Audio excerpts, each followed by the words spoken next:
everyone.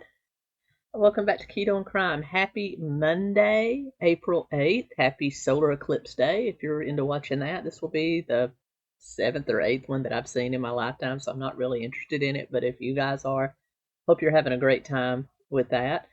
Just wanted to bring you an update on the Chad Daybell trial. There will be no live stream from the courtroom in the Ada County Courthouse in Idaho today.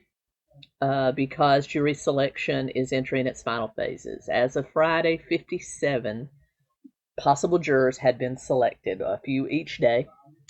And now today, beginning in about 50 minutes, if you're watching this when it first posts at 10 a.m.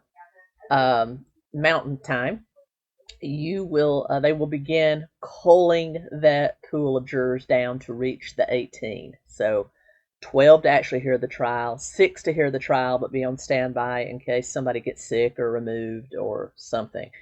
This has been tremendously difficult to choose this trial because not only has this been a highly publicized and reported on case with a lot of emotion attached, you also have the fact that the other defendant in the case, Vallow, was tried earlier, and so you had probably a little bit of crossover there. So this jury selection may take the rest of today. It may even go until tomorrow. But believe me, as soon as there's something to report, as soon as we know that all 18 jurors have been selected, I'm sure they're all going to be sequestered just like they were in the Lori Vallow trial.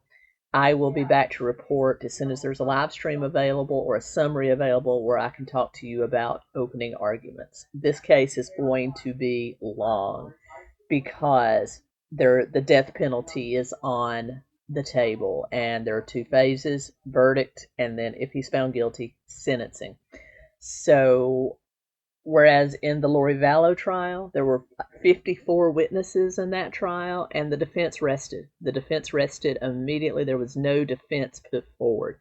It's going to be the exact opposite in this because it is a death penalty case. The death penalty was not on the table for Lori Vallow. It is for Chad Daybell. So his attorneys are almost constitutionally required to pose a defense because his life is at stake. So there's probably, in my opinion, going to be well into 100 of witnesses. I'd say probably somewhere in the neighborhood of 125 witnesses.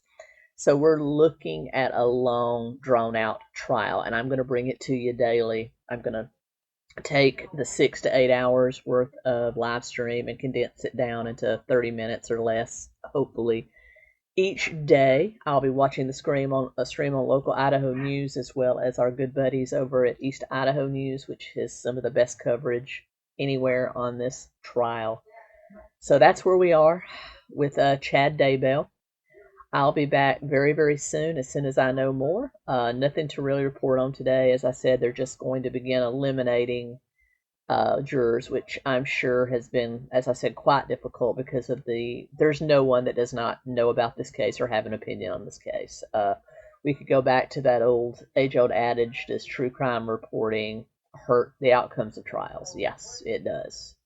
But anyway, so this is going to be a long trial. They're going to be very careful culling this down because they don't want any constitutional stipulated appeals of the verdict of this case. They don't want somebody to say this jury should have been eliminated or you didn't put up a defense. So because of the death penalty, they're going to be very slow and meticulous about culling 57 potential jurors down to 18.